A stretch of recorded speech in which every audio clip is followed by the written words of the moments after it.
Hi, Dr. Sinha here, and what is the thing which I was discussing yesterday with one of my friend is trying to help him reduce his triglyceride, and this is a gentleman which is a typical kind of thing, 60 plus, no diabetic with something like fatty liver and all, but somewhere this he is able to maintain his HDL and LDL quite well. Only problem is with the triglyceride. He comes to me with a typical question: shall I start something called statin drugs? And quite hale and hearty person, quite active and jolly. He doesn't require much medications and all that. What is required is some kind of changes in his food habits, or trying to work with some simple things. And I was reluctant to tell him to go for a thing called statin, which can definitely help people. And but I believe that there can be some other things which can always help him. Let me tell you some things which I think all of you should know why we are talking about this. If you happen to have listened to Dr. B.M. Hegde, and Dr. B.M. Hegde is the one guy who started talking about statins, what are those things, some time years back. And I believe working in this integrative medicine and trying to see that we are trying to optimize health. It's my duty. I should come up with this particular segment where I'm talking about why this, what are the unpleasant side effects and dangers of these drugs called statins. I do this one. I don't have any commercial interest. I know I'm not. This one, this is just as a public advice. I'm trying to work it out. Yes, for some reason sometimes you need that medicine, you can always take that, but not for a person who is quite hale and healthy and he doesn't have any much things. Only thing is trying to correct the numbers and all. So let us come into this particular thing, and what are the possible side effects. This is real risk versus benefits by two independent researchers. That was study was done, meaning that they are not connected with creating and marketing statins. And so what they said was that the benefits have been highly exaggerated and the risks were severely downplayed. That was the analysis which was kind of thing as such. And you need to, the researchers, Dr. David M. Diamond, he was the professor, and along with that there was one more doctor called Dr. Ransco. And they were expert in the cholesterol and cardiovascular disease, and they said adverse effects suffered by people taking statins are more common than reported in the media, and at the at the media and the medical conferences. The increased rates, according to them, the increased rates of cancer, cataracts, diabetes, cognitive impairments, and musculoskeletal disorders more than offset the modest cardiovascular benefits of statin treatment.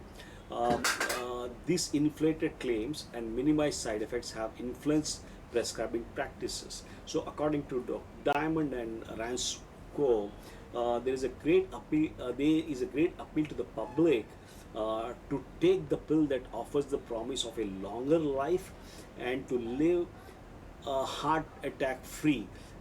So the reality, however, is that the statins actually produce only small beneficial effects on cardiovascular outcomes, and their adverse effects are far more substantial than is generally known. So you must know what is the things. When I started practicing in the science, I started practicing this integrative medicine and talking about things, having gone into something like A4M and all that. 15 years back, I started writing about something like coenzyme Q10 supplement for people who are not ready to take off their statins. So this is what happens is that the statin drugs deplete all your body coenzyme Q10 levels. So coenzyme Q10 is a compound that the body makes and uses for cell growth. It's a very essential thing. Studies shows that coenzyme Q10 is not only helpful for the heart health, but and muscle function, but also helps in the immune system. It works in the heart, liver, kidney, pancreas, and is often used to treat heart and blood vessel conditions as well as diabetes, cancer, and other chronic diseases. Because what happens is that the person who prescribes the statin drugs readily inform people of this risk and advise them to take coenzyme Q10. Very few doctors have complied with that because of this depletion of coenzyme Q10. This leads to fatigue, muscle weakness, soreness, and eventually heart failure. By the time you realize kind of things, it will be too late, because whatever medical tests and all that we do, we don't assess that function, what is the levels of coenzyme Q10 in the body.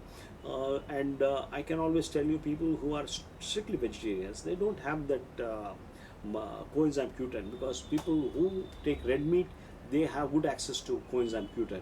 But people who are not taking, they are strictly vegans and vegetarians, there's a problem with them. So we have got a long-term study they followed nearly 26,000 patients, showed that statins are linked to an 87% increase chance of new onset diabetes, diabetic complications, or overweight or obesity. The diabetes link has been the point of contention. See, I'm trying to work out about that particular thing, and there are about 46% increased risk of diabetes who are non-diabetics who are taking this statin drugs. They may eventually get into diabetes. So this particular thing has been known for years, that statins increase your risk of getting diabetes. Still, nothing has been really worked out. We believe on something like mitochondrial damage. This statins might produce, because of they are so toxic that they damage the centers of your cell. That is a powerhouse of your cell is the mitochondria. So this, they impede that mitochondrial function, disrupt ATP formation, that is energy molecules of your cell of the body, and alter that intracellular signaling pathways, proteins. So resultant muscle pain and weakness, a condition called rhabdomyolysis, is actually a common side effect of statin drugs, which is thought to occur because the statins activate the atrogin 1 gene, which plays a key role in muscle atrophy. I had seen people with statins with their muscles atrophy, and this particular thing, because they may not be having muscle pain or weakness, but their muscles eventually shrink.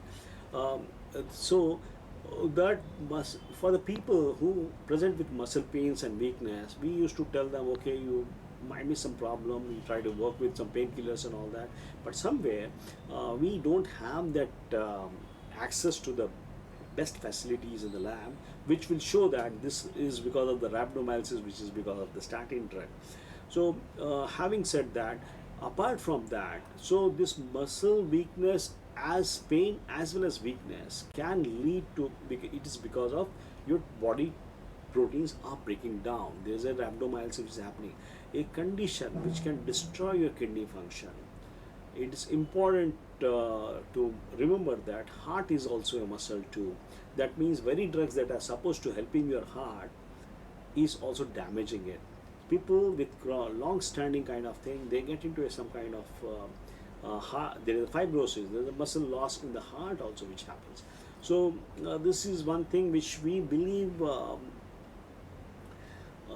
that there is a paradox. There is a paradox here, because statins can cause something like vascular calcifications, and which can eventually result in impaired cardiac heart function and depletion of this vitamin coenzyme Q10 and vitamin K2. So apart from that, people, I can always tell you about the side other things. There is an increased risk of polyneuropathy, a nerve damage that causes pain in the hands and feet and trouble walking also. That it can result in statins can result in something like dizziness and vertigo.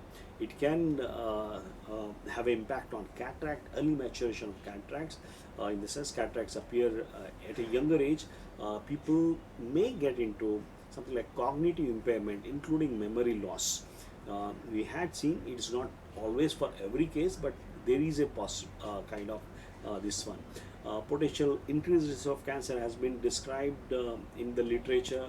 A Bell's palsy also can happen, decreased function of immune system, which I was talking about.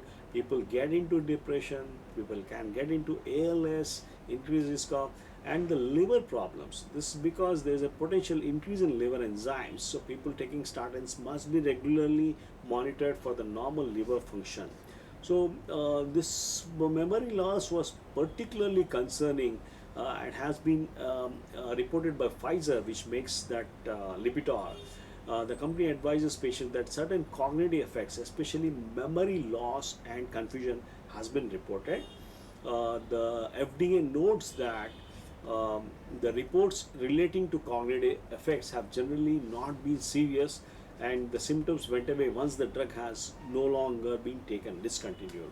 So this is one thing which I always tell. You have like a big company like Pfizer is also trying to, telling that okay, some people can get into a kind of thing, and you should not take this lightly. If you have got some cognitive issues and all that, you should. This is the reason you should immediately stop that back. So it's a questionable thing which we always are trying to work it out, and this is something. What is, are the cholesterol drugs even effective? See, for we don't want to get into that controversy, but I can always tell you this: there are some things which have been. There was a lot of things which were happened, and there were claims which were settled by this pharma companies. Because of this things, people got into some problems, and this is how what makes us to tell that there is a, you can always go for that for some time, but not make it a habit of keeping that cholesterol down by just using that particular medication, because there you have got a lot of side effects which normally don't appear so drastically, but slowly over a period of time you get into problems. So yes, there are some things people have already. We have big stories which we had listened to this. People have said statins prevent Alzheimer's. So there are some things which the statins might reduce risk of cataracts, and we have, on the contrary, we have seen people getting into cataracts early because of this particular thing. So the question is how you would like to retain your health by not taking this kind of this one. You can always go for simple stuffs which we can always reduce the cholesterol in the body by taking trying to work at the diet level, trying to work with some simple kind of you reach in, a good quality of this simple stuffs. You try to work on good quality of grains and all that, trying to see that you don't add a lot of sugar in your diet, try to see that you eliminate this packaged and foods from your diet, try to cut down your trans fats, and eat the good portion of your food raw. And this is there are a lot of things you can always use trying to reduce your cholesterol. It can be use something like extra virgin olive oil. You can use something like coconut or virgin coconut oil. You can use something like organic raw dairy products or avocados, and you can use something like raw nuts. It can be walnuts, almonds, or peanuts, and make sure that they are all organic. And seeds, something like grapeseed oil, sunflower seeds, they help in maintaining your cholesterol. Cheese, if you use cheese in a modest amounts, that can help you. And this is the way, I think it's the way forward. And don't binge on excessive smoking, and don't go for excessive alcohol, because that also makes your try to optimize your vitamin D levels, and see that your vitamin D is proper, and so that you'll not get into problems with this cholesterol. And this is particular a thing which I felt it is the need, because there are some people we cannot pick up who is the patient. who is the person who is going to get into a problem with the cholesterol reducing drug, which is statin drug. So we always talk about prevention is better than cure, and prevention is a simple thing. Yes, you should understand what are the points which we have discussed, and you can always take your call, discuss thing with your medical professional and carry on. Thank you.